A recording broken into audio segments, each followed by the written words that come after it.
Nah, tugasnya Nabi Rasul menunjukkan bagaimana supaya manusia bersyahadat. Bukan mengucapkan syahadat. Artinya Nabi Rasul diutus itu tidak melatih burung beo yang berupa manusia. Paham? Kowe iki duduk duduk burung beo. Kowe iki duduk burung apa sakliyane beo? Manco, menco. Kamu tuh bukan burung menco. Nek kowe iki muni la ilaha illallah kemudian mlebu surga, padahal karo la ilaha illallah ora genah. La ilaha itu apa? Illallah itu apa? Makomnya di mana? Tempatnya di mana? Tapi enggak konsep panjang makomnya begini enggak. La ilaha illallah itu tahu duduk salai kawula Gusti. Setelah mengenal Tuhannya, kamu akan mengenal diri kamu. Saat kowe iki roh putrane bapak ibumu, kowe kenal bapak ibumu, kamu bisa punya adab dan akhlak. Tapi nek kowe gak kenal, kalau kamu gak kenal bapak ibumu, gak kenal moro, gak kenal bapak ibumu, kamu gak akan punya adab, gak punya akhlak. Diatur gak akan bisa karena kamu gak kenal bapak ibumu. Bener? Kowe nek golek bapak ibu moro tuwa gak kenal karo bapak ibu moro tuwa, ditampa dadi mantune, ditampa dadi besane. Ayo, ditampa mboten? Iya gak akan bisa berjodohan kan? Iya, logis dah. Jadi sadar sebagai hamba pada saat kita tuh kenal tentang Tuhan. Maka jika dibalik, jika kamu mengenal dirimu, kamu mengenal Tuhanmu. Jika kamu mengenal Tuhanmu, kamu punya adab, kamu punya akhlak. Itu. Sholat otomatis. Setelah kowe iki manunggal, kebangetan gak gelem sholat. Kalau sudah manunggal, sudah makrifat, sudah menyatakan bersaksi, sudah terikat dalam aku bersaksi engkau Tuhanku. Bal huwa ayat bazina fi sudur radi utul ilma fi sudur, di dalam dada telah ditancapkan, ditanamkan, diturunkan tentang dia sehingga mengenal dia yang punya nama Allah. Maka logikanya kamu mutlak untuk menjalankan sholat. Sholat itu manunggal menyatu. Maka inallah wa malaikatu innallaha malaikatu yusollu ala nabi. Sesungguhnya Allah dan malaikatnya itu bersolawat. Kita bahasakan kita saja sing wis gak bias ya. Allah dan malaikatnya itu manunggal, menyatu dengan nabinya. Enggak sekedar bisinergi. Solawat itu tidak hanya sekedar kerjasama, tapi solawat sola itu manunggal, jadi menyatu. Jadi kalimat Jawa manunggaling kawula Gusti itu perkorone solawat. Ning sing gak genah ngelok ke manunggal kawula Gusti, apa mungkin kawula ya kawula, Gusti Allah ya Gusti Allah kan gitu. Artinya bahwa menungso itu ada chips yang itu milik Allah gitu loh. Ada belahan yang asalnya dari Allah ditiupkan. Qurannya kan menyatakan nafahtu fihi min ruhi, sehingga kamu punya kehidupan. Aku tiupkan ruhku, saya masukkan ke dalam dirimu sehingga kamu punya kehidupanmu. Itu karena ada ruhku. Inani anallah, maka kenali aku. Sehingga manunggal gitu loh. Semua aktivitas yang dilakukan itu ingat Tuhannya, ingat Tuhanmu, ingat Tuhan kita. Setelah dikenalkan yang punya nama Allah, sehingga semua aktivitas itu ada kehadiran Tuhan di dalam hati. Sambil ngetik, sambil macul, sambil matun, sambil berdagang, sambil mengajar, sambil jagongan, sambil diam di tempat ramai atau di tempat sepi, saat sehat, saat sakit, saat kerja atau saat istirahat. Usaha untuk terus-menerus melanggengkan zikir, melanggengkan keberadaan dia di dalam hati.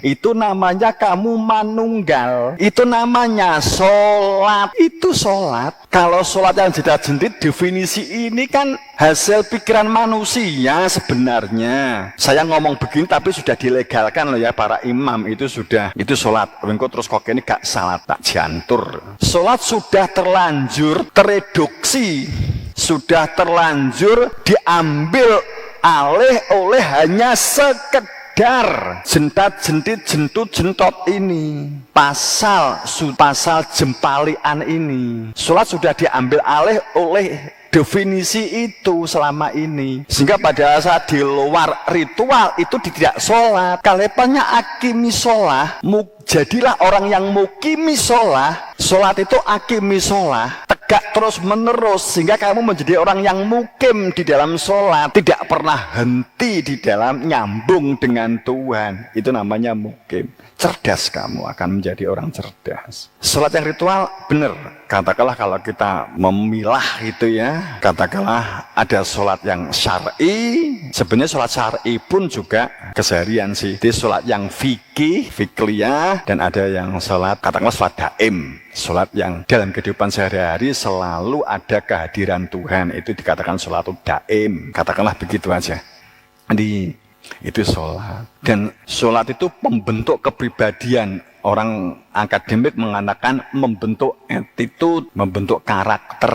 Kita membentuk karakter, sebelum menjadi karakter itu prosesnya konsep. Setelah konsep kita mulai memahami. Setelah memahami kita mulai menghayati, menganalisa, hipotesa. Kan begitu kalau kita ngomong proses tingkatan akademik. Kemudian pada tingkat tertentu jadilah sebuah produk knowledge tadi itu. Dari tahapan itu akhirnya kehidupanmu kamu sudah menjadi bagian yang tidak goyah, sudah membentuk karaktermu. Untuk membentuk dari konsep, memahami sampai menyelami. Kemudian proses menyelami ini proses menjadi kebiasaan. Kebiasaan ini menjadi membumi, menjadi kultur kehidupan.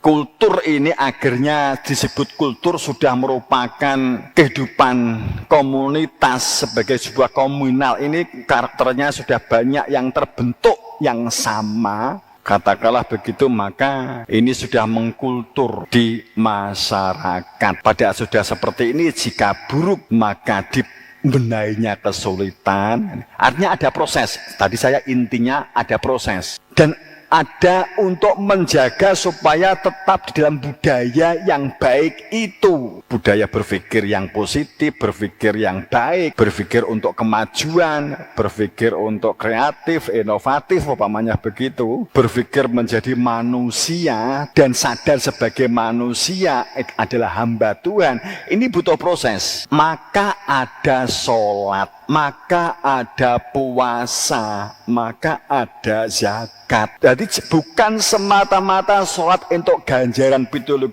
derajat, poso surga dibuka, neraka ditutup, kan begitu. Zakat 2,5 kilo, kowe njaluk ganti 2,5 ton. Kan ngono karepe. Mergo zakate gak kate embel-embel, muga-muga entuk ganti, kan gitu. Bukan ini intinya, itu iming-imingnya Kanjeng Nabi supaya kita ini memiliki kebiasaan yang baik, cara berpikir yang baik, sosial yang baik, karakter mandiri yang baik, memiliki keterampilan yang baik, keterampilan sosial, keterampilan berpikir, keterampilan untuk sains, berpikir ilmu pengetahuan, teknologi, umpamanya kan begitu. Ini membutuhkan sholat, kesadaran takbiratul ihram, kesadaran Fatihah, kesadaran ruku, kesadaran i'tidal, kesadaran sujud fasjudu ila Adam, kesadaran duduk di antara dua sujud, sampai kesadaran salam. Ini membentuk karakter. Makanya kenapa dikatakan bahwa sholat itu mencegah fasya wal mungkar. Ini butuh proses. Nek ini dokter dikai obat, ngombemu enggak kontinu, saiki ngombe dikai obat dokter ini diminum 2 hari, sehari 2 kali selama 10 hari. Saking mbok ombi 5 dino gak mbok ombi enggak mari-mari. Di sholat itu membentuk karakter, dan membentuk karakter itu awalnya juga sulit, awalnya juga berat. Jadi sholat itu menyatu.